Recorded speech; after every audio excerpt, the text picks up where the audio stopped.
Você cria um conjunto de dogmas, você desenvolve toda uma estrutura para que a sua religião tenha fundamento, tenha teologia, tenha história, para que tudo que você precise saber sobre o seu Deus se encontre ali. Você vai desenvolver um livro que serviria como base de regra de fé, para que você tenha acesso àquilo que o seu Deus se agrada, àquilo que ele não se agrada, ao conjunto de leis morais, enfim, disso tudo se forma uma religião, que é muito importante para uma sociedade. Nós, nos dias atuais, estamos nos encaminhando de maneira devagar, mas é para aí que estamos nos encaminhando, para uma sociedade ateísta. Com o tempo, e isso pode levar muito tempo, mas é para lá que nós estamos indo.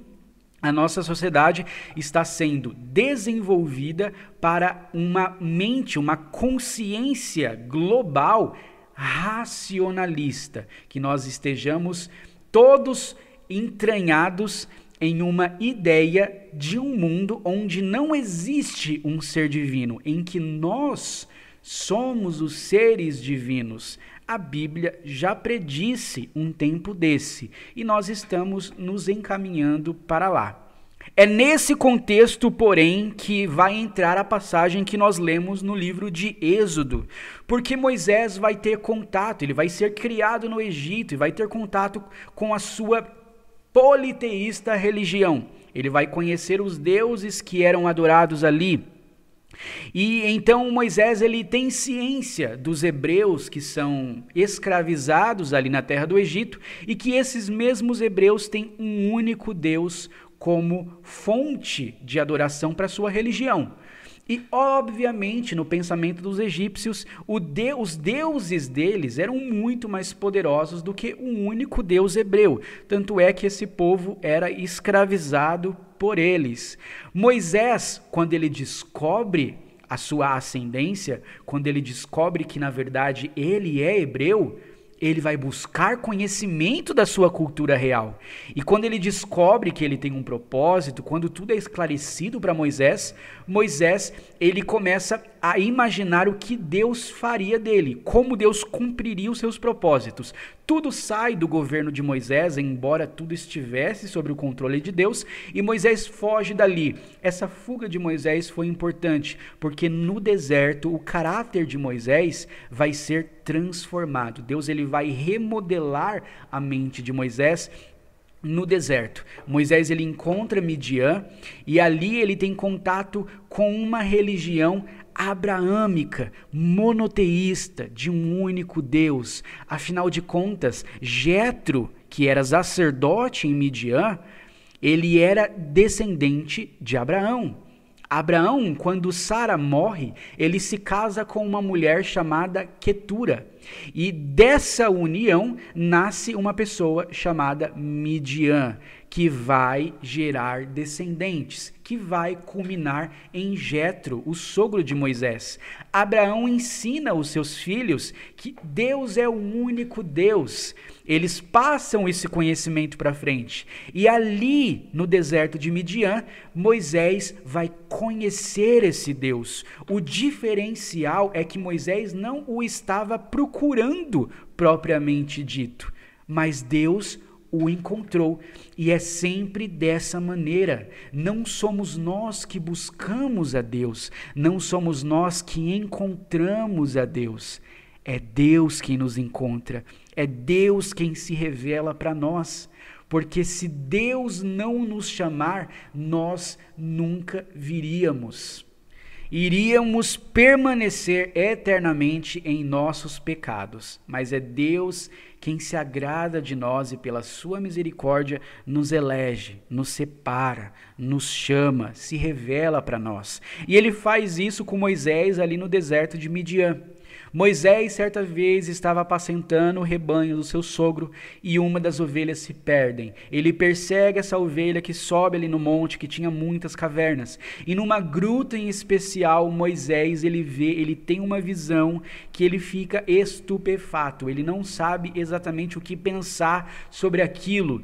Ele vê uma sarça As sarsas pegavam fogo, isso era muito natural no deserto, porque o calor esquentava a madeira e a madeira acabava pegando fogo. Era uma coisa natural, não tinha nada de anormal nesse ponto. No entanto, a sarça em especial não era consumida pelo fogo.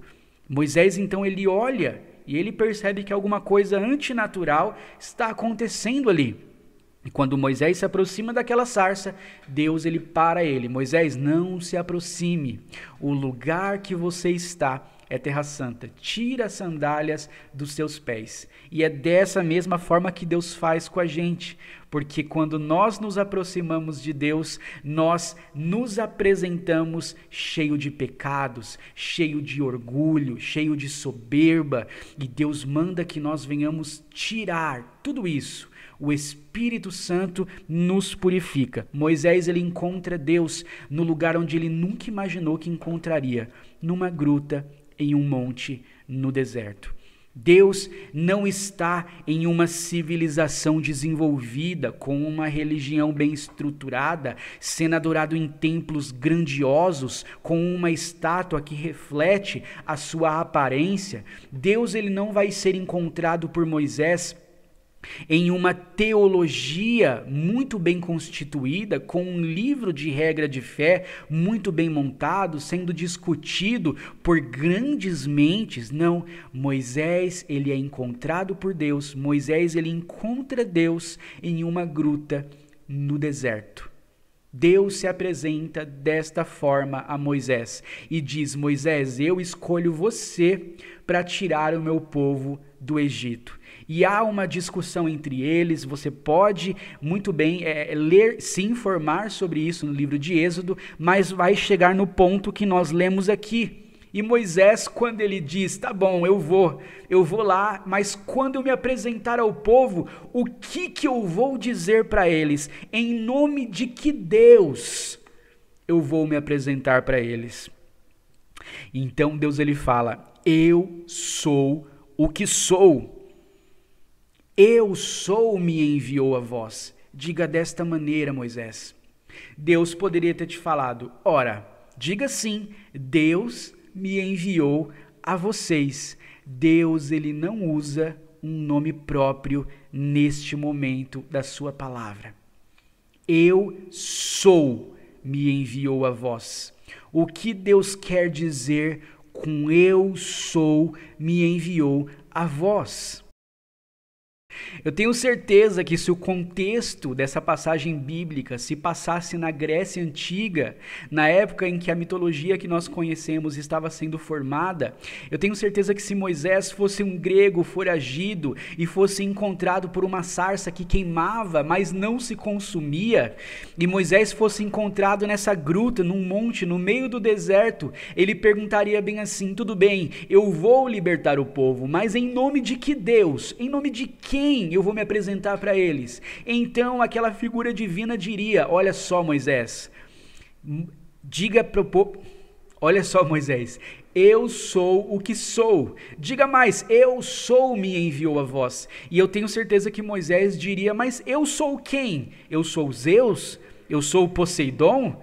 Eu sou Hades? Eu sou Ares? Eu sou Atenas? Eu sou Afrodite? Quem é que eu sou, afinal? Quem é que está me enviando? Você, na verdade, qual é o seu nome? Qual é? Qual é o nome de Deus, afinal?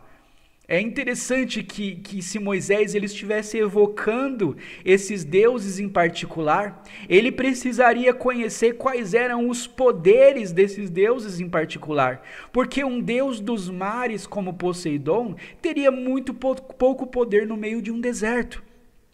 Porque uma deusa do amor, como Afrodite, teria, na verdade, pouca influência contra o caráter extremamente soturno do faraó.